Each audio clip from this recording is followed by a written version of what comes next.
Hey everybody, welcome back. Today I'm going to be doing my product review for the WorkSharp Elite Knife Sharpening Kit. What makes this sharpener different from the other stuff on the market? Watch this video and find out. So you ready? Let's get into this. Just a quick note, my reviews are based upon the things that I think are important. That might be a little bit different for you, so what I recommend doing is after watching my video, you watch a couple of other videos made by different content creators. That way you get a wider range of likes and dislikes and testing criteria. That in turn should help you make a more informed buying decision, and that is the most important thing of all. Alright, this is the WorkSharp Elite Precision Adjust Knife Sharpening Kit. Comes in this cool, snazzy little box here. And if we open this up, we got a few different things.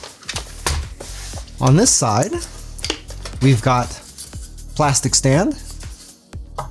You have a block clamp right here. This is what holds the knife. This is held into the sharpener with these magnets back here.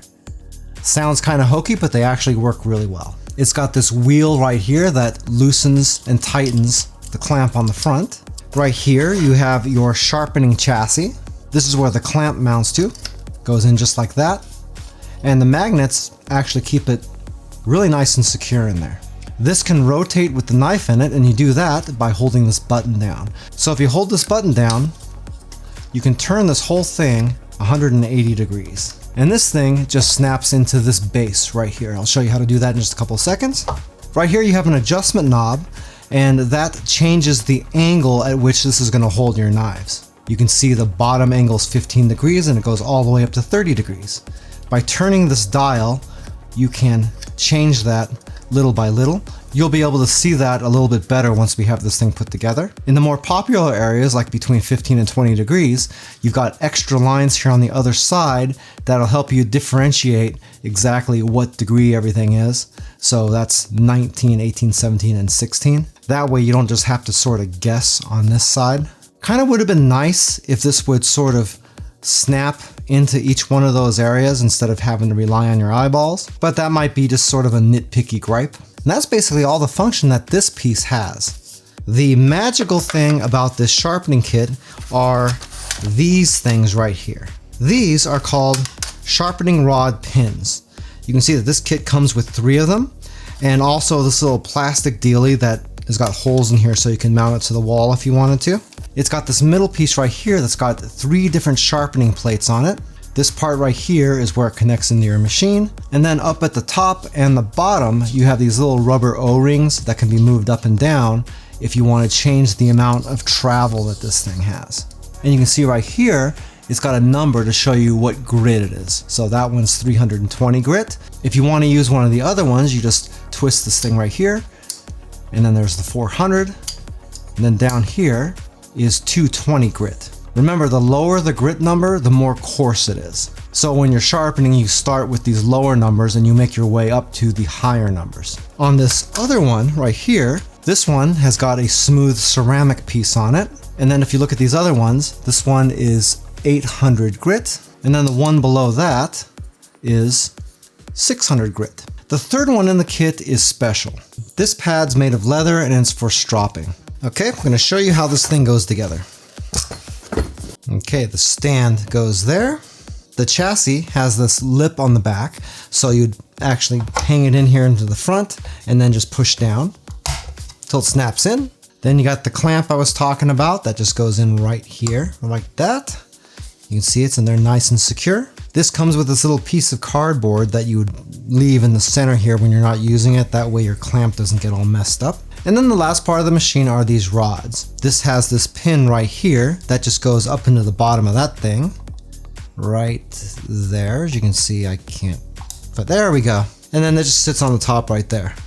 Looks pretty janky, doesn't it? Well, that's because we don't have a knife in there. When I did first get this, I got this far and I was thinking, wow, I just wasted a whole bunch of money. Are you serious? But trust me, it does get better. We're gonna pop this out just for a second. The rod is probably the last thing you're going to want to put on because it's a lot easier to put it on after you put a knife in your sharpener than it is to put this together and then try to keep this out of the way while you're affixing your knife. What we're going to be doing is we're going to sharpen several different sizes of knives. First, I've got a big carving knife. Then I have an 8-inch chef knife, 5-inch utility, little 2-inch paring knife, and one additional knife we're going to do is our bread knife, which is serrated. This is something special for this type of knife sharpener because normally you can't use a knife sharpener to sharpen serrated knives like this. So we are going to see how well it does this because I haven't actually tried to do this. So you're going to find out how well it does on this the same time that I do, plus 10 hours for my editing, plus a week sitting on my channel before it goes public, plus the amount of time it takes you to see the thumbnail and watch the video. Nah, never mind, you know what I'm talking about. Anyway, we'll do that one last. Okay, so for each of these knives, we are going to inspect the knife first, then we'll do the sharpening, and then we'll inspect the knife again. Capiche? This is my carver, and this knife is jacked. You want to look along the blade of the knife. If you look right along the edges here, this thing has been battered. This was used for carving a Thanksgiving turkey, and evidently it's okay to try to carve right through the rack that it's sitting on. So if you look at it on this side, you can see those gashes just a bit better. There we go, and then up to the front. All right, so here's how we do this. This comes out, we undo this guy, and we want to attach the clamp at the midway section of the knife. Obviously, you're not attaching this to the blade side. Also, you don't have to world's strongest man this thing down. Just get it good enough to where it's on there nice and solid. And then this whole thing just goes in here, just like that. Now we're all set to shape and sharpen this knife. We're gonna do this with 2 different grits. First 320 to reshape the knife since it's got some little dings in here. We're gonna do it again with a 600, and that's what we're gonna use to sharpen it. Whichever one you choose is gonna be the one that faces away from the handle. So we'll go ahead and slide that in there and see if I can do it better than I did last time, which I did. Global says their knife should be at 18 degrees. So we're gonna turn this until we're at 18 degrees, right there. The way this works is you do one side several times, then you use that release button back here that I was showing you before, and you rotate the whole thing over and do the other side. You can tell by looking at this table, there's no way you're gonna rotate this sitting here because that knife is gonna hit the surface. So if you don't wanna deal with having to lift the whole thing up, you can bring this down to the edge of your table. That way you'll be able to turn it without having to lift this little thing up. That's not what I recommend because if you do this and somehow this knife comes out of here, that's going down on the ground, it's gonna cut all your toes off. What? So I don't know about you, but I kinda need all my toes. So I'll be pushing this back and I'm just gonna be dealing with having to lift this thing up to turn it over. Not a big deal. Also, you can see that this is sitting on my cutting board. I don't recommend doing something like this on your cutting board because you're gonna get metal shavings onto this. So it definitely would be better to get this thing totally out of the way. I'm not gonna do that because my countertops are much darker than my cutting board is, and if I put this straight onto that with this black thing, it's gonna be hard for you to see. So for me, I'm just gonna have to make sure I clean this up really well. But again, not the smartest thing to do. All right, now, the shaping process and the sharpening process are the same. The only real difference is that we're gonna be using a much finer grit for the sharpening. The way you would do this is you would start at the heel of the blade, and you're gonna be making your way towards the tip of the blade. When you do that, you're gonna be using up and down motions, just like this as you go along. I'm not actually touching the blade yet, I'm just showing you. And when you reach the tip, you pick this up, bring it all the way back to the bottom, and start again. With the downstroke, you're gonna use much less pressure than the upstroke, because the upstrokes are where you're actually doing your shaping and sharpening, because you're going against the blade. Basically what we're doing is we're gonna create a burr on the other side, and once we have that burr, then we'll flip it over, move the burr to the other side, then get to the sharpening, wear all that down, and then hopefully we won't have an ugly, messed up looking blade. So you're starting with easy pressure coming down, more pressure going up, easy pressure coming down, more pressure going up.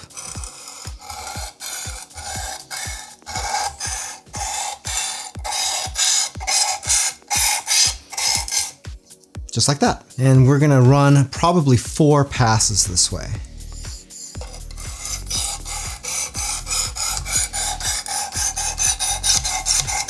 You can see the knife does move a little bit.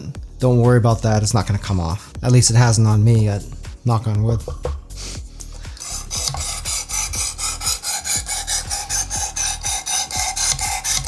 Just remember that any pressure you're putting on this is going that direction.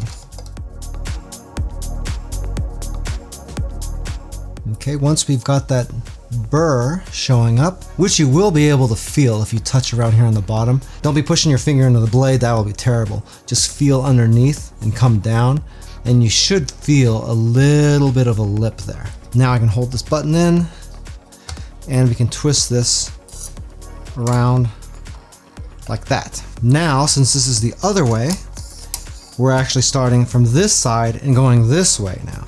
Same philosophy, easy pressure this way, more pressure this way.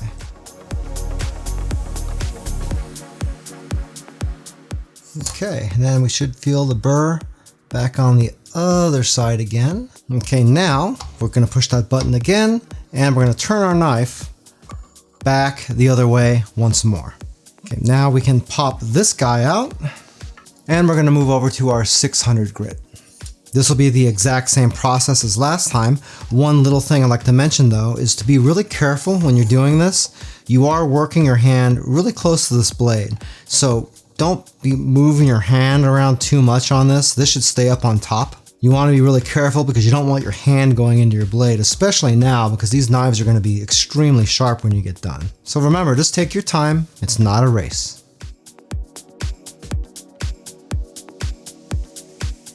Okay, now looking at this blade, you can see that that looks way, way, way, way better. Let's look at the other side here. Now on this side, you can still see, not too bad, but you can still see a couple of little dings here, but those are higher up the blade. That's not on the cutting surface. If you look just closely at the blade, I'm trying to get it just in the right light for you. You can see that that is looking really straight there. As far as sharpness goes, especially right here where that damage was, that's feeling really good. One thing that you might have noticed about this knife is this moves around a lot in that sharpener. In fact, it was tilting a little bit on me. This knife is really long and heavy, so I don't know, I was a little bit irritated by that because I would prefer that it doesn't move while I'm trying to do this. But it did a good job. I didn't really have any serious issues with it. I just sort of wish it didn't move. Let's see how it does with these smaller blades. Okay, next we got the chef knife. Take a quick look at that for you. Like right here. This one's not too bad. Right here, it's pretty dull. That's extremely dull right there, actually. There's a ding right there. If you can see it. Right there. I mean, I've got a burr right here, which is weird. That shouldn't even be there. Anyway, let's see how this one does. Hey, by the way, if this is your first time here and you want to learn some cool new recipes, get some great cooking tips and tricks and all sorts of other kitchen related things, then start now by subscribing to the channel and clicking the notification bell so you never miss a thing. Okay, the chef knife. So I'm trying to get this just in the right light again. This knife ended up doing a lot better than the other one. It was a lot more stable, in case you didn't notice. Right here, whereabouts there, that was where that messed up spot was. I don't really see it there. Looks like it's gone. Let's look at the other side of the knife here. Looks pretty consistent all the way down. That dull part back here is gone too. Okay, now we'll do the utility knife. It's dinged up back here a little bit. Oh, look at that. That's almost flat there. These knives have been abused. There's a gash right there, if you can see it. I can't see it that good on this. Then right here, for falling the blade down, there's a couple of chips out of the blade, one right there. These knives are pretty old. I've had them for a long time. You can actually see right there, it's pretty rough. You can also see all this shit coming off the knives. That's just straight up metal. Not what you want in your food.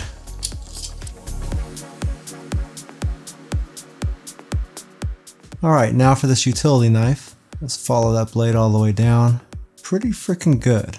In fact, when you see like weird imperfections, that's just a reflection of the light. It does look kind of weird with the stage lights though. See, there you go, that's better. And on the other side, I'd say it's pretty good. Nice and sharp, especially right there, that's not flat anymore at all. Alright, now for the paring knife.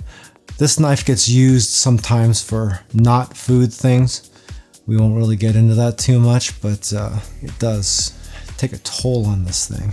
Pretty dull actually right now. Yeah, pretty much.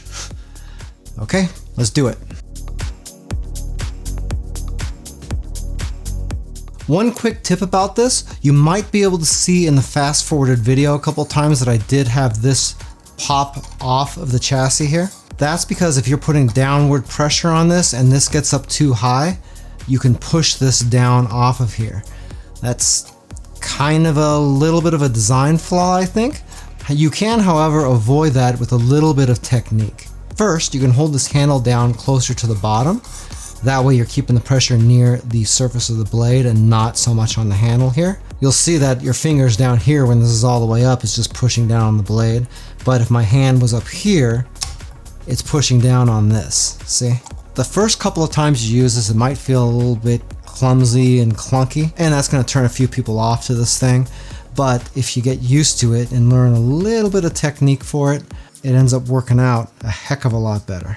Also, be sure to wash your knives really good after you sharpen them, because that stuff on the cutting board, there's just as much on here, and you really don't want that transferring into your food. But you can see that that looks really, really great all along that blade.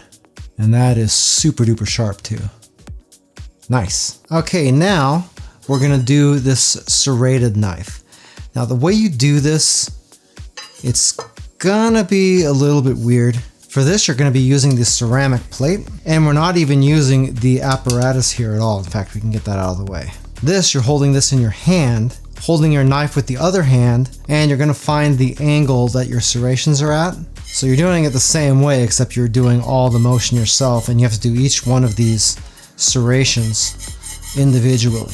So we're just going about 8 strokes. Remember, when you're coming back, there's no pressure. When you're going up, there's more pressure. With this, you're getting your hand a lot closer to the blade also, and you have to hold the correct angle in your hand at the same time too.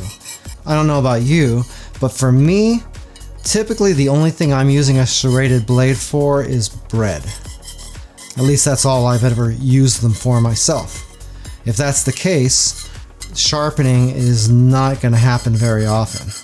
In fact, I didn't even show you this blade ahead of time because this thing still looks perfect, but I'm really just doing this to show you how this works. I mean, it does work, it does the job, but to be totally honest, for me, like a bread knife like this, probably not the best thing to be using with this. There's lots of different kinds of knives that have serrations, and probably the more outdoorsy types of knives work a little bit better with this method.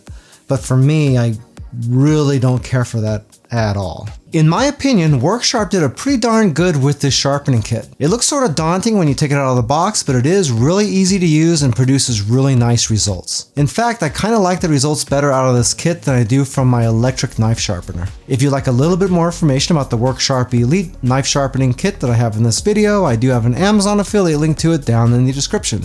If you buy anything through those links, I do make a small commission, but it doesn't change the price that you pay 1 cent. In case you haven't noticed, I now have the Joe's Phenomenal merch store online. You can see a few of the products I have available down below the video window, and if you go into Spreadshop from down there, you can see all the rest. I also have a link to the store down in the video description. All proceeds from the store go right back into the YouTube channel to try to make it just a little bit better experience for you. If you like this video, you might like this video right here where I did a review for the Ninja Never Dull knife set. In my opinion, those are a pretty darn good value for the money, and the block even comes with an integrated knife sharpener as well. Well, that's it for now. I hope to see you back again here really soon, and until that time, I'm Joe, and I hope you have a phenomenal day. Take it easy.